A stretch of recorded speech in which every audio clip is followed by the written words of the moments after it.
What you just saw is the gift that Mother Nature has graciously bestowed upon Scotland. On screen, Scotland appears majestic, unchanging, and full of epic quality. That rough gem has also been chosen as the backdrop for legendary films like Harry Potter and The Last King of Scotland. But behind that beauty, traditional Scottish culture, which has endured for centuries, is gradually slipping out of real life. If you drive through the Highlands, there will be stretches of road so long that you'll start to doubt your map. It's not because you're lost, it's because there's nothing left to get lost in. Villages that were once clearly visible on maps still exist on paper, but in reality, they are disappearing little by little. This is not a consequence of war, disaster, or natural disaster. This disappearance happened silently, legally, and spanned many decades. Young people are leaving because there are no jobs. The elderly stay until they can't anymore. Every year, another house goes dark, another bus route has been cut, and yet another community is being pulled out of the rhythm of modern life. The old United Kingdom is perhaps quietly retreating from the very countryside that once sustained it. And when villages are wiped out, it's not just houses that disappear, an entire way of life, an identity, and a part of history are also being erased. From afar, the Scottish Highlands still look like a perfect cinematic painting. Misty mountains, crystal clear lakes, and classic grey stone roofs. But just a little closer, and you'll realize this place still has nature. But it's missing people. Life here is no longer communal, but rather the last remaining solitary traces. For the entire 8-mile drive from the nearest town to the last village, there were no cars passing by, no children, no pedestrians. The scenery remained unchanged, but the space was completely deserted, as if it had just been struck by a curse of silence. The phenomenon of ghost villages has become widespread. In some places, only 1 to 2 indigenous residents remain, living with their memories. On the island of North Ronaldsay, the population decreased from 160 people to about 50. The only school here, once the smallest primary school in the UK, was forced to close after the last student left the island, leaving the community increasingly desolate. On the way, we only met one person, a woman who used to be a teacher. She said, "Back then, every house had children. Now they're all gone. Even my child. There are no jobs here. My husband passed away 4 years ago, and at that time he was no longer strong enough to care for the flock of sheep." Local MPs warn that without the younger generation, the entire local services and economy will collapse, and the Highland village communities will literally die out. Indeed, statistics show that the population growth rate in the Highlands during the period 2011 to 2022 was only 4% less than half the Scottish average. Meanwhile, the Western Isles alone are projected to lose 6% of their population between 2018 and 2028 if nothing changes. This situation is not only occurring in one village. Many coastal areas such as Scory, Gairloch, and Applecross have recorded significant population declines, in some places, a drop of over 40% in 10 years. But the remarkable thing is, the houses were not destroyed at all. They were carefully maintained, freshly painted, windows cleaned, as if someone still lived there, but in reality, no one did. A beauty left behind, empty, evoking a sense of eeriness like an abandoned film set. Despite this, beneath that quiet exterior lies a community that was once very prosperous. The herd provides enough milk, butter, and cheese for each household. People grow potatoes behind their houses and exchange goods instead of using cash. However, that way of life only exists when there is a community, and that community is now disappearing one by one, like instruments being removed from an unfinished symphony. What remains is the landscape, breathtakingly beautiful, but lacking witnesses. People still come, still take photos, and still praise the beauty of Scotland, but that beauty is only valuable to them for a short vacation. As few people truly dare to live in the prolonged isolation of each season like they do here, and when a land loses its next generation, it's no longer a decline, it's a form of slow burial. If you want to follow this beautiful but empty tent part all the way to the final question: who stays, how they live, and who turns off the last light. You can subscribe to calmly follow this line of inquiry with us. What will happen to those who stay? And if they still exist, how do they live in a space so vast you can hear your own breath? Let's find the answer in the next section. If the death of a village begins with the absence of children, then the Highlands fell into the final stage of that cycle many years ago.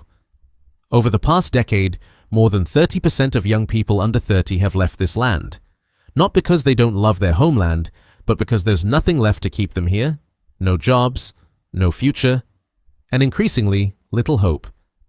The schools that were once the center of the community, where seasonal festivals were held, where generations shared Christmas meals, are now closed because there are no longer enough students. In villages like Applecross or Skewry, some schools have only 5 students enrolled. Schools are forced to merge and then close completely. And once the sound of children playing is lost, the village is like it has lost its heartbeat. The elderly stay, not because they want to, but because they have nowhere else to go. The houses became too big for them, but they were also all that remained from a lifetime. Many areas now only have one doctor visiting each week, and all healthcare needs must rely on mobile medical units, if they are fortunate enough to arrive in time. Crofting, a form of community agriculture that was once the cultural cornerstone of the Highlands, is declining. It's not just a method of cultivation, but a way of life, sharing the land, working together, and feeding the entire community. But crofting requires health, time, and skills, things that young people no longer stay to continue. And the elderly, no matter how hard they try, cannot fight time alone. We also heard the story of the old teacher in Glenelg, who taught over 300 students for 3 decades. Now, she lives alone, cooking for herself every day, turning on the living room lights, and locking the door in the long silence that stretches as wide as the valley. She didn't want to leave, because if she did, this village would lose its last remaining piece of memory. The departure of young people is not just a demographic shift. They left, taking with them life energy, knowledge, and connection, and leaving behind a living ecosystem that had lost its function. Villages that were once bustling are now empty shells without a heart or lungs. The houses are still there, the roads are still there, but there are no people left to love, to carry on, to preserve. In the Highlands, houses are not scarce. The old stone houses have been renovated into luxurious cottages. The backyards are fenced with pine, and the windows are double glazed to keep out the cold. Everything seems to be coming back to life. But if you just stay one more night, you'll realize those houses are empty. In summer, the Skye or Gairloch region is as crowded as a festival. But when winter arrives, the entire town is plunged into darkness. No lights, no chimney smoke, no voices. A land that once thrived on community now shines with light, but has lost its memory. Over 20% of homes in Skye, Lochalsh, and Gairloch are currently second homes, holiday homes or investment properties, used only a few weeks each year or completely sealed off awaiting price increases. The irony is that these houses are still carefully maintained. The grass is cut, the walls are repainted, but no one actually lives in them. No one plants flowers in front of the porch, no one repairs the broken fence, no one shovels the snow when the cold season arrives. The average house price in rural Scotland now exceeds £180,000, while the median income is only around £24,000 per year, a ratio that effectively excludes young locals from the market as soon as they reach marriageable age. Meanwhile, just by selling a small apartment in London or Bristol, one could buy an entire house with a garden on Skye. A broom cupboard in London gets you a house in Skye, a half-joking, half-exasperated statement made by locals themselves, a helpless lament amidst an irrational real estate market. Not a few people use those very guest houses to circumvent the law, registering a temporary address in Scotland to help their children qualify for free university tuition under the Scheme for Scottish Citizens, even though they don't actually live there. The welfare system is being exploited. Meanwhile, indigenous people are struggling with high rents, housing shortages, and a feeling of being pushed out of their ancestral lands. When no one lives long-term, all services also begin to withdraw. In some areas, mail is no longer delivered regularly, garbage collection frequency has decreased, and convenience stores have closed due to a lack of regular customers. So, in the end, are those houses still homes? Or is it just an investment waiting for returns? And the memories of this land, if no one truly lived in those houses, who will preserve them before they decay? Not from time, but from absence. There are places still called villages, but every function of a living community has completely withdrawn. Only the shell of existence remains. In the Highlands today, there are many such places. The villages still have names on the map, but are gradually losing the things that make a community a community. Once the strongest community bond. Seiliths, traditional gatherings combining storytelling, dancing, and accordion playing, have now become a ticketed performance service. Instead of being held in the village hall with the elderly leading children by the hand, Seiliths are now staged in hourly rented theaters, catering to tourist audiences, mostly outsiders. Songs that once told of harvests, the sea, and farewells to loved ones going to war are now just 45-minute performances with a set price list. Similarly, many pubs, once the social pillars of the village, are gradually transforming into spaces serving Italian pizza and Mediterranean-inspired cocktails. The shop owner no longer knows the neighbors' names, simply because they haven't lived there long enough to get to know them. Those who used to sit there every evening, they've moved away, or they're gone. Villages like Shieldaig or Torridon, once fishing communities with small harbors and salmon smokehouses, are now ideal backdrops for Instagram photos. The photo of the red house under the snow-covered hillside was shared hundreds of thousands of times, but no one knew that the man who once lived in that house had to leave because he couldn't afford the soaring property taxes after the village became trendy. The consequences of the village being touristified are not just emotional. When most homes are second homes, meaning no one is registered as a permanent resident, the government cannot collect enough local taxes, leading to budget shortfalls for road maintenance, clinic upkeep, or keeping a classroom open with only a few children. Each small convenience gradually disappeared, like the slow loss of blood from a body. No one cried out in pain, but every cell was deprived of nourishment. Native people describe this change in 3 words: a museum without a guide. Everything is still beautiful, still clean, still tidy, but there's no one left to tell stories. No one remembers what my grandfather used to plant at the village entrance, or whose dog used to cause a commotion in the fish market. Everything becomes a stage, but there are no actors, no real audience, only visitors who stop by once and then leave. You might still hear the church bells, but no one comes to mass anymore. You can still see the flags hanging in the clubhouse, but the doors are locked year-round. So, in a place like that, is it still a village if in the morning there's no one left to greet each other, no one to visit when you're sick, no neighbors to ask for help? It's a living space, but no longer a place to live. There's a paradox happening in the Highlands, a place that once saw thousands leave due to poverty, isolation, and lack of opportunity is now becoming a dream destination for city dwellers looking to escape the city and return to the countryside. But this return doesn't mean a revival. After the COVID-19 pandemic, the number of campervans flocking to the Scottish Highlands tripled. The narrow roads, which were only wide enough for a single ox cart, are now congested with long lines of self-driving tourist vehicles, people setting up tents, camping, and sleeping in their cars. They come here to enjoy the pristine beauty, but they bring all the consumer habits of the city, buying prepackaged food from Tesco, using portable toilets, rarely visiting local shops, and then leaving as if they never touched the surrounding community.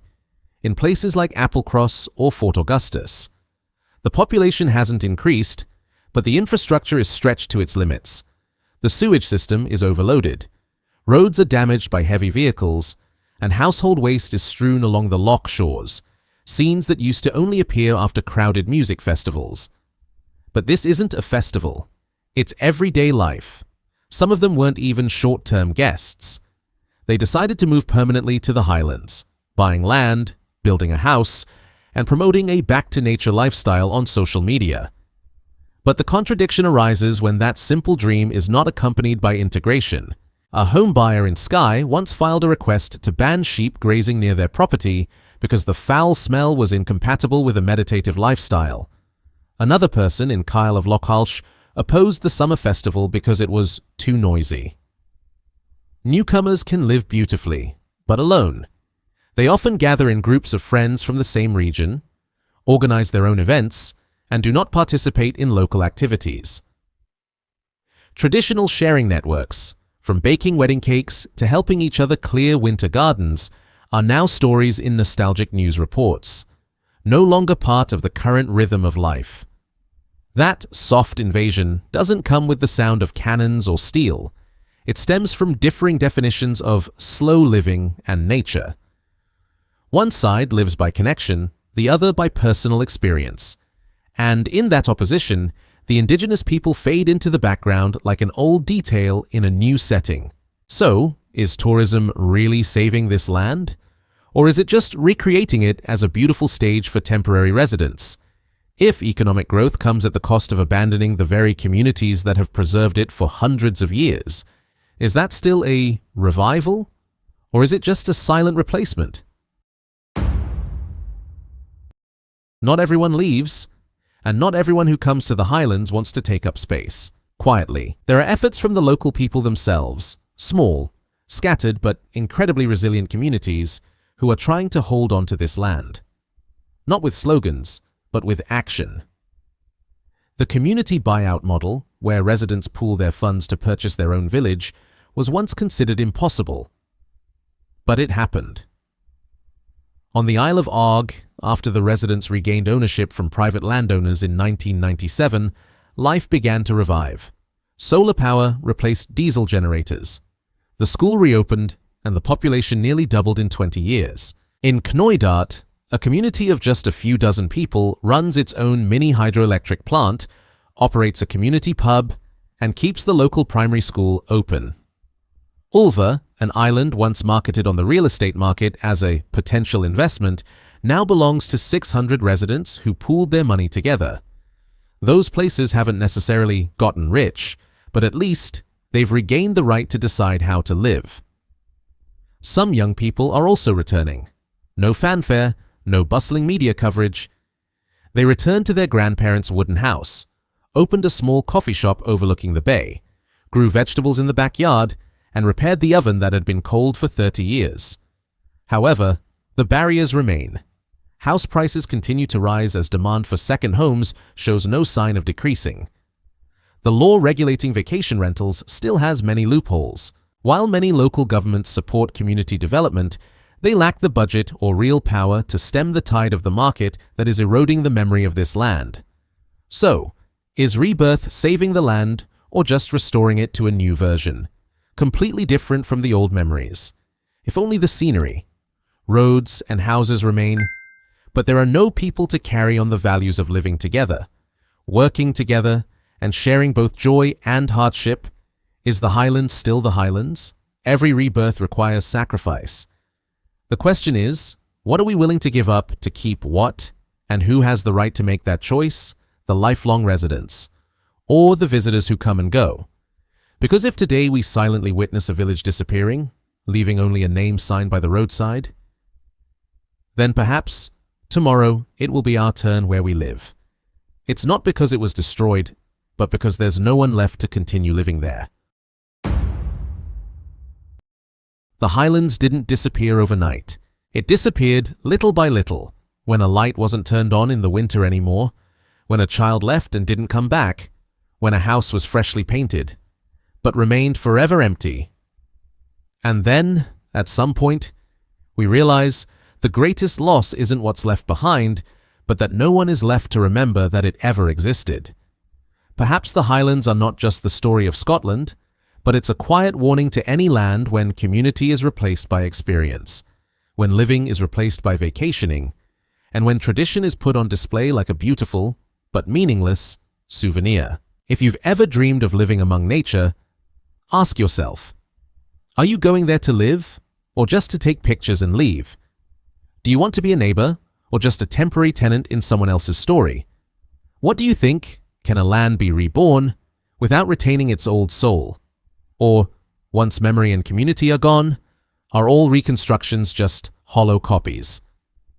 Please share this video if you find something worth reflecting on. Click like so YouTube knows that stories like this still need to be told. And if you want to continue joining us on our journey to explore deeper, more authentic, and sometimes more painful slices of England, please subscribe. Note: all facts, figures, and references in the video are compiled from mainstream news sources, government reports, and real-life individuals at the time of production. Some accounts have been edited for narrative flow, but without changing the essence of the content. The video is not intended to be absolute, nor does it represent every perspective. The sole objective to raise questions so that each person can find their own answers.